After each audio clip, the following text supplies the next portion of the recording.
Hello guys, in this video I'll show you how you can fix laptop speakers crackling sound on Windows 11. So without further ado, let's get started. Super easy fix. What you need to do here, first you need to make sure you need to go to settings and you need to look if there is no updates here. In my particular case, there is an update, so I just need to download it, install it, and restart my computer. But I'll do that later, of course. Then you need to go to Device Manager, Audio Inputs and Outputs, and then find your speakers.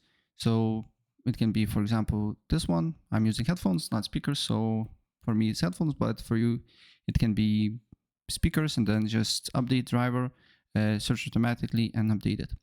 And the main reason why your speakers is crackling is this. So you just need to go to sound settings.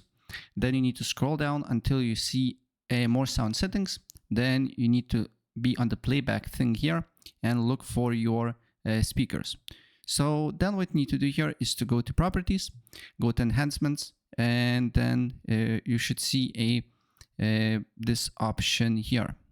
Make sure disable all enhancements is checked, and then go to advanced. And I don't have this option, but if you're getting a crackling sound, it should be here signal enhancements, and should be enable audio enhancement enabled. So what you need to do here is to disable audio enhancement that is under the advanced here, apply the changes, and it should fix your problem. So that's pretty much it.